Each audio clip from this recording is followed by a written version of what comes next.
Hello, welcome, Cabbage here. So let's have another look at Origami, and this time I will be bringing a team of all Hatcher monsters. And then one important difference between Hatcher monsters and Drop monsters is that Hatcher monsters can get able berries, and all of my first three characters on my team, they have mend able berries, which we will see come in handy on this mission. It gives you a little bit of hit points at the beginning of every turn, but we will see how that functions on this level, where all of the monsters have individual hit point bars, and then also kind of the timing of when that mend able berry kicks in. Alrighty, so gimmicks here are warps and damage walls and laser barriers. And then of these, I think no warp is the most important ability to have. And then to talk quickly about the team that I'm using a Shuyu first. He is a bounce with a no warp, and then he's also got recovery, so he can keep my guys' HP up. Next is Sasuke Ascension, and she has no null abilities, but she is a Pierce, and she has a Demi-Hume Slayer M. So she can, her main job is to do damage against the boss, who is a Demi-Hume. Next I'm bringing a Snowbow Alpha Evolution. That is a Halloween limited time character. She's got null warp, a strong bump combo, and then an 8-turn strike shot, which is useful for this mission, since there are a couple of parameters where strike shots are kind of disabled or not able to be used. So yeah, the 8-turn strike shot will come in handy here. And then finally I'm bringing Royce Transcendent, and he is a bounce null warp, and I'm bringing him mostly for his bump combo, which is very, very strong. Alrighty, so let's look at this. This is the second stage of the mission. And then, let's see, the guys on the left, the stars, they are somebody that we definitely want to keep an eye on, because they do a lot of damage, and then they have an attack that has a long range. So let's see how far it gets there. Yeah, just hit Nobu, even though she was near the bottom. Did not hit Shuyu though, so he was safe. So we definitely want to get rid of them. And then we want to have our hit points up as high as possible. The little and then the medium-sized hearts, they only give HP back to the character that picks it up. So if we do get hearts, we want to make them golden, so that we can heal all of our characters. Okay, first mini-boss stage. When it is Sasuke's turn, we just want to go for the boss. But again, these star guys are very dangerous, so we will try to take them out. Let's use Snowbow's strike shot, and then take that guy down, or do some damage to him. And then with Royce's next attack, we will try to take down Star Guy on the right. And Shuyu, his bump combo is pretty strong. It's the strongest, one of the strongest shotguns. So yeah, we can also get use out of that. Alrighty, so we saw that a couple of our characters, their hit points went down to 0. The Mend Able Berry immediately gave them back some HP, but it took a turn delay in order to kind of regain their normal status. So even though we do get the hit points, it does take a turn. There is one disabled turn, basically, before they can return back to their normal. So that's worth knowing for people that are thinking of using Mend Able Berries for this mission. Alright, so there's the gold heart. Let's pick that up and then restore everybody's hit points. And yeah, we got rid of the little guys, and then we will go after the boss. And then depending on the stage, it's often going to be the case where it's better to get rid of the little guys first and then go after the boss. But in stages where the little guys are far away enough to not be a threat, then we can go after the boss first. Alrighty. And then on almost every stage, Origami is surrounded by her paper cranes, which protect her from attacks like a drone or a shield. So we'll want to get rid of those as soon as we can. Okay, there we saw Sasuke's Slayer come into effect. And then this is the last stage before the boss, and then depending on how we play it, we can use this as a stage to kind of stall, in order to save up strike shots or get our guys' hit points up. And then we definitely want to get rid of the star guy down there. He does a lot of damage. But these mini lightning gods up here, they also do a lot of damage. And what's more, a couple of their attacks are homing attacks, so there's no way to dodge them. So we definitely want to get rid of them as well. Okay, here comes Shuyu. He does have recovery, but he didn't hit anybody.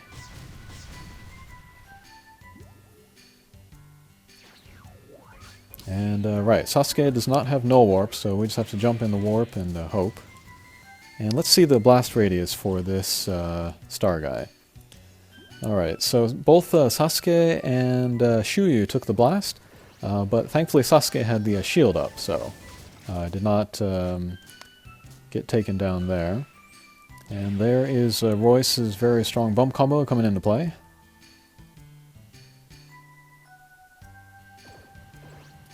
And then, yeah, as we can see, there are numbers on the bottom of the screen, on the left and the right. Those are lasers that will be coming from off the screen, like in Avalon. Okay, so it is Shuyu's turn. Let's try to do healing on everybody. And then, yeah, the way the healing works with a team where every member has their HP bar separated is that the first character you hit gets back a little bit of life, the second character you hit gets back a little bit more life, and then the last character you hit gets back the most life. So the character that we want to heal the most, we should try to hit them last. Okay, first boss stage, and yeah, the damage wall robot and then the angels, I would say they're not a big old threat, so we can afford to leave them alone for now. And then instead we will concentrate on hitting the boss's paper cranes that are around it, and then going after the boss. And then, I don't think I'm going to use it here, but strike shots. Oh, I guess I am going to use it here. Strike shots can be in danger. If you have your, say, your strike shot charged up, and then your character goes to 0 HP, they will not be able to use strike shots at that point. And then, furthermore, their strike shot count will be increased by 3. So you'll have to wait another turn to use that anyway. So if your characters have their strike shot up, it could be a good idea to just go ahead and use it. Because you may lose the chance later. Okay. So Shinobi is in the ghost form. When she's in this form, she cannot fire strike shots or bump combos, and then her speed and attack are reduced. So really the only thing she can do is hit her teammates' bump combos, or pick up items, or hit the healing wall.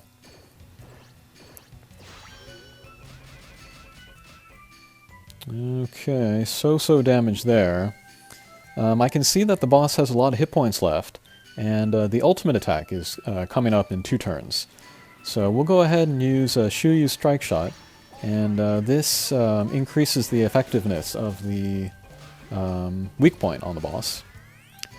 And then let's use Sasuke's tackle strike shot to do the finishing blow for this level.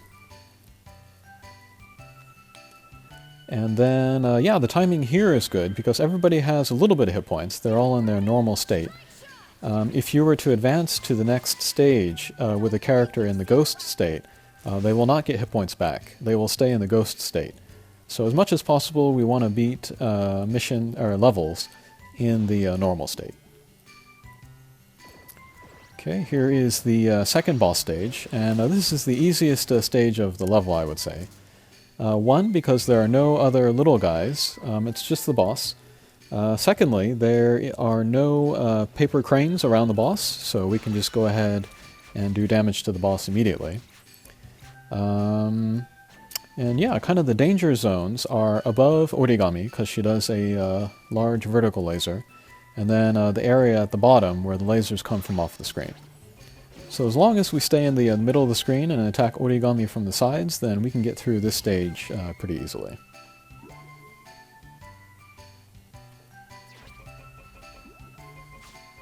And very good. Yeah, I never thought I would live to see the day where Sasuke Ascension became very useful, but there she is. Okay, last stage.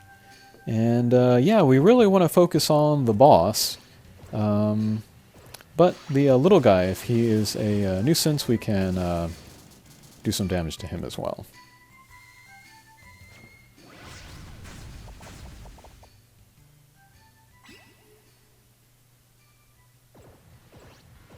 Alright, yeah, looks like we're just going to go ahead and take down the little guy. And then from here we can concentrate on doing damage to the boss.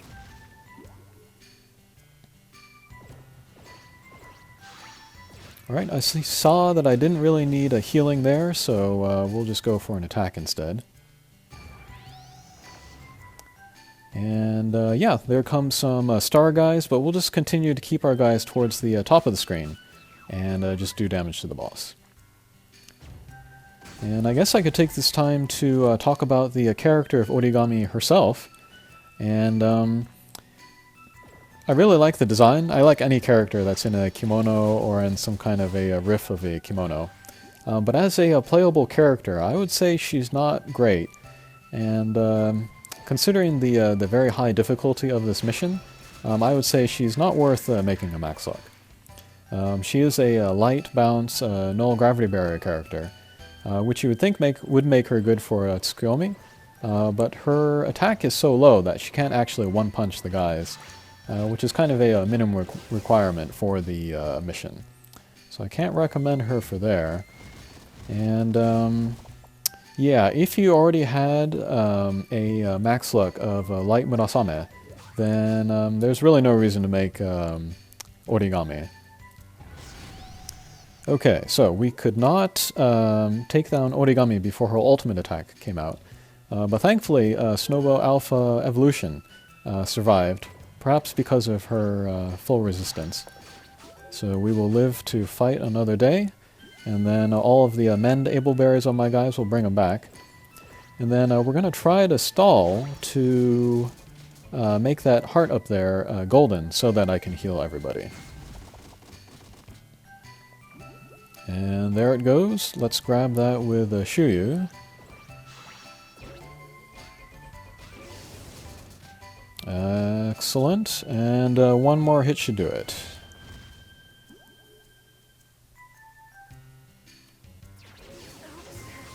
Alright, there we go.